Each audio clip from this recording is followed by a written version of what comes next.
Hi అండి, నేను మీ recipe Rambabu.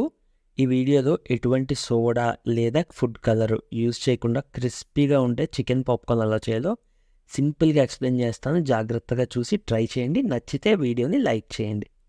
ముందుగా ఒక 400 గ్రాముల చికెన్ బోన్లెస్ ముక్కలు తీసుకోండి, చిన్న చిన్నవి కట్ చేసి.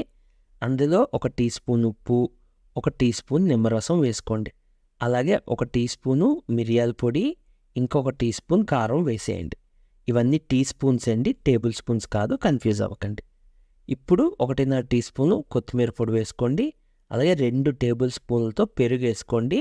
పెరుగులో నీరు లేకుండా చిక్కటి పెరుగు అయితే వేసుకోండి. అలాగే 1 టేబుల్ స్పూన్ అల్లం వెల్లుల్లి పేస్ట్ వేసేసి ఇవన్నీ ముక్కలకి బాగా పట్టడానికి ఒక 3-4 నిమిషాలు శుభ్రంగా కలపండి. ఈ ఇంగ్రీడియంట్స్ అన్నీ వాటికవి పట్టి ముక్కలకి కూడా బాగా పట్టాలన్నమాట. పాప్కార్న్ చాలామంది చేస్తారు కానీ కబాబ్లా వచ్చేస్తుంది. అలా కాకుండా పాప్కార్న్లా ఎలా రావాలని తెలుసుకోవాలంటే వీడియో మాత్రం స్కిప్ చేయకుండా జాగ్రత్తగా చూడండి చివరి దాకా. ఇలా ముక్కలన్నింటికి పట్టించుకున్నాం కదా, ఇప్పుడు దీన్ని ఒక 2 గంటల పాటు బయట పెట్టేసుకొని మ్యారినేట్ అవ్వనివ్వండి. 2 గంటల తర్వాత మనం తీసుకొని చూస్తే ఇలా డ్రై అయిపోయి అవన్నీ ఇంగ్రీడియంట్స్ ముక్కలు పట్టేసి ఉండాలి. మీ ఇంట్లో ఫ్రిడ్జ్ ఉంటే ఫ్రిడ్జ్లో పెట్టుకోండి, ఇంకా బెస్ట్గా అవుతుంది అనమాట. ఇప్పుడు ఇంకో గిన్నె తీసుకొని ఇక్కడ జాగ్రత్తగా వినండి ఫ్రెండ్స్. ఇందులో 8 టేబుల్ స్పూన్లు కార్న్ ఫ్లోర్ అంటే మొక్కజొన్న పిండి, 4 టేబుల్ స్పూన్లు మైదా, 1 టీ స్పూన్ కారం, 1 టీ స్పూన్ మళ్ళీ మిరియాల పొడి వేసేసి 1 టీ స్పూన్ ఉప్పు కూడా వేసేసుకోండి. ఇవన్నీ శుభ్రంగా మిక్స్ అయ్యేలా కలుపుకోండి. కార్న్ ఫ్లోర్ మైదా ఎలా తీసుకోవాలి అంటే, కార్న్ ఫ్లోర్ మీరు 8 టేబుల్ స్పూన్లు తీసుకున్నారు కాబట్టి మైదా 4 టేబుల్ స్పూన్లు, అంటే కార్న్ ఫ్లోర్ ఎంత తీసుకున్నామో దానికి సగం తీసుకోవాలన్నమాట మైదా. అప్పుడు మనకి క్వాంటిటీస్ కరెక్ట్గా సరిపోతుంది. ఇప్పుడు దీంట్లో చికెన్ ముక్కలు ఒక్కొక్కటి ముంచి మనం పక్కన పెట్టుకోవాలి. ఈ ప్రాసెస్ కూడా చాలా ఇంపార్టెంట్. జస్ట్ ముంచి పక్కన పెట్టామన్నట్టు కాదు.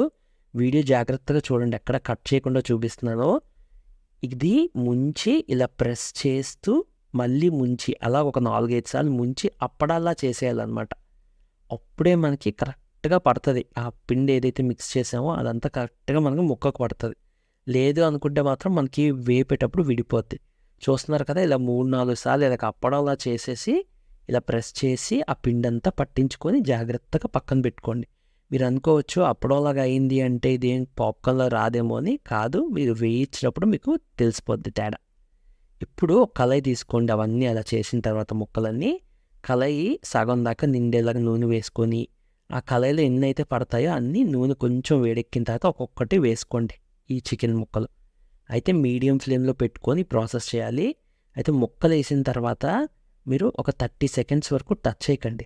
అలా ఒక అర నిమిషం వరకు టచ్ చేయకుండా వదిలేసి అర నిమిషం తర్వాత మెల్లిగా, చాలా మెల్లిగా ఇలా లైట్గా కలపండి ఒకసారి, ముక్కలేమీ అంటుకోకుండా.